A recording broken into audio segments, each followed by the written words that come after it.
Seiring dengan perkembangan teknologi dan ilmu pengetahuan, seorang guru harus bersinergi dengan perubahan. SD Negeri 5 Raja menyambut baik implementasi kurikulum merdeka untuk langkah menuju pendidikan yang lebih adaptif terhadap perkembangan zaman, relevan, dan berpusat pada peserta didik.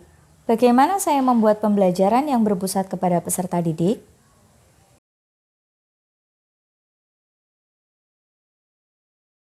Salam dan bahagia, Bapak dan Ibu guru hebat. Perkenalkan, saya Amelia Zahara. Saya bertugas di SD Negeri 5 Raja, Kabupaten Kota Waringin Barat, Kalimantan Tengah. Pada kesempatan kali ini, saya akan berbagi praktik baik proses pembelajaran berdiferensiasi di sekolah. Dengan tujuan pembelajaran, menganalisa keanekaragaman budaya di Indonesia dan melestarikannya. Setiap murid memiliki kebutuhan belajar yang berbeda-beda. Perbedaan tersebut dapat dilihat dari kesiapan belajar, minat belajar, dan profil murid.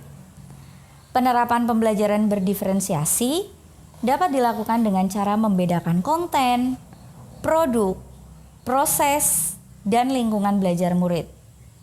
Kelas 4B merupakan kelas kecil yang memiliki jumlah murid sebanyak 12 dengan karakter yang beragam. Pada kegiatan MPLS, masa pengenalan lingkungan sekolah pada awal tahun ajaran baru, saya melakukan asesmen diagnostik non-kognitif untuk mengetahui gaya belajar murid, serta wawancara dan pengisian diagram lingkaran untuk mengetahui minat bakat murid.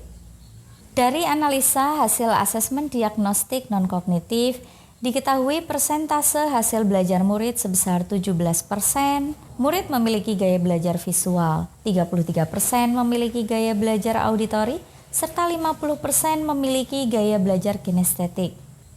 Untuk mengetahui kompetensi prasyarat dari mata pelajaran IPAS pada kebudayaan Indonesia, dilakukanlah asesmen diagnostik kognitif sebagai pemetaan awal untuk mengetahui kemampuan murid. Dari hasil analisis diketahui sebanyak 3 murid dengan kategori A, yaitu paham utuh, 5 murid dengan kategori B, paham sebagian, dan 4 murid dengan kategori C, belum paham. Setelah mendapatkan kebutuhan belajar murid dan disesuaikan dengan tujuan pembelajaran pada materi kebudayaan Indonesia dengan diselaraskan pada konsep pendidikan abad 21, saya mendesain dan memodifikasi modul pembelajaran sesuai dengan prinsip pembelajaran berdiferensiasi. Saya juga membuat media pembelajaran berbasis Android yang saya beri nama Sisma, Siswa Mandiri, Aktif, dan Kreatif.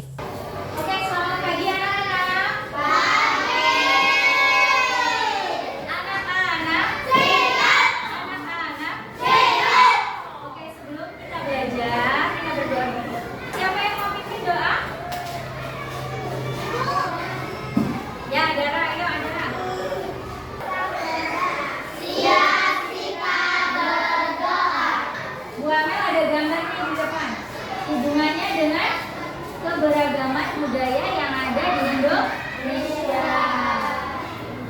Ada yang tahu Indonesia punya berapa provinsi? 34.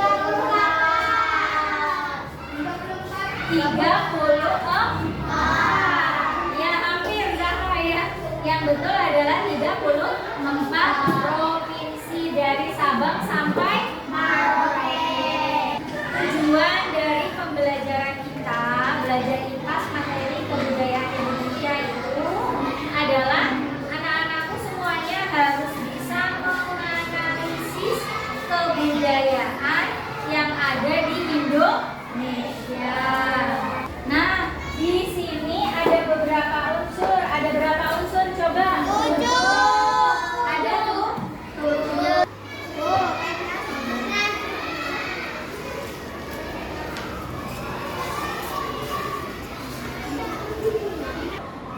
Pergaulan seperti tari dan singkong itu baru.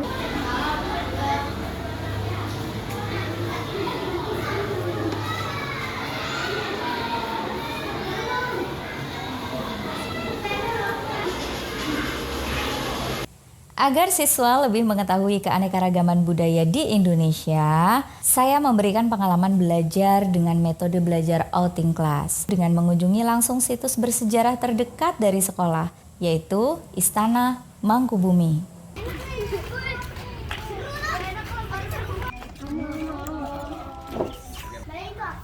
Balai itu ruang santai atau ruang tunggu atau ruang pendopo seperti itu ya, kan satu malam orang empat Kuningan ini kamar untuk putra ya.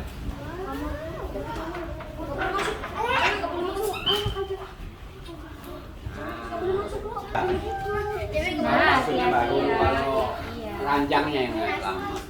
Masak daging pakai masak nasi. Nah ini yang besar namanya pengayuh.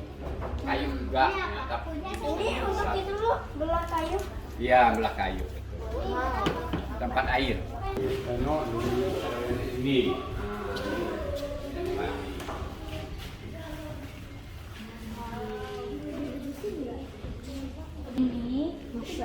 Ini sama kayak tadi, terbuat dari kuningan, tembaga, warnanya kuning-kuningan. Iya, gasing. Iya, bisa.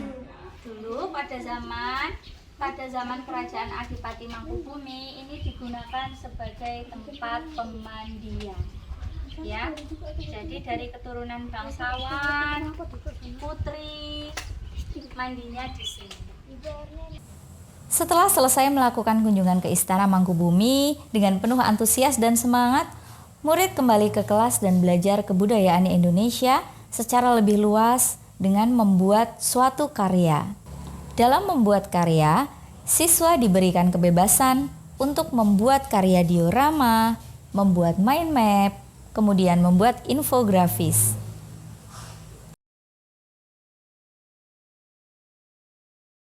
Setelah murid selesai membuat proyek, murid melakukan presentasi hasil karyanya. Waalaikumsalam warahmatullahi wabarakatuh.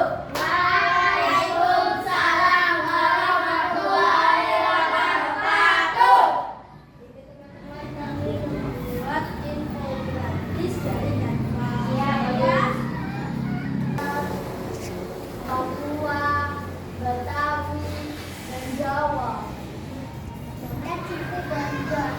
Dia berasal dari Jawa Barat. Dia memiliki baju adat. Dia selalu menceritakan ada semua bilang apa dan ada kalian.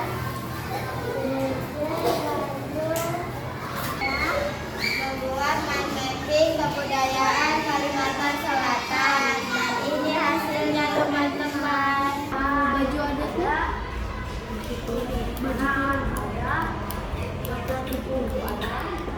Sudah melaksanakan penilaian, infografis, mind mapping, sama dioramanya sudah dinilai ya. Sebetulnya apa sih pentingnya kita belajar tentang kebudayaan Indonesia? Coba apa pentingnya? Supaya kebudayaan tetap lestari. Supaya kebudayaan tetap lestari. Ya, ini wassalamualaikum warahmatullahi wabarakatuh. Waalaikumsalam warahmatullahi wabarakatuh. Pas belajar tentang kebudayaan itu kuisnya bagus dan soalnya gampang. Habis itu saya suka jalan-jalan. Saya melihat dan mengamati pembelajaran berdiferensiasi yang dilakukan Bu Amelia ini sangat menarik ya. Karena peserta didik diajak belajar secara langsung di Istana Mangkubumi untuk mempelajari kebudayaan yang ada di Indonesia, khususnya di daerah sini, di Kabupaten Kota Waringin Barat. Dan mengenai aplikasi yang diberitahukan Bu Amel kepada anak-anak, itu sangat menunjang pembelajaran anak di era modern sekarang. Karena anak sekarang itu sudah menggunakan yang namanya handphone. Tapi tetap dengan adanya aplikasi tersebut, tetap harus dengan pengawasan orang tua. Karena takutnya disalahgunakan oleh anak-anak. Demikianlah praktek baik dari kelas saya, semoga bisa menginspirasi. Mari Bapak dan Ibu guru hebat senantiasa melakukan pembelajaran berdiferensiasi dengan melihat potensi yang ada di sekitar kita untuk mewujudkan merdeka belajar. Salam dan bahagia.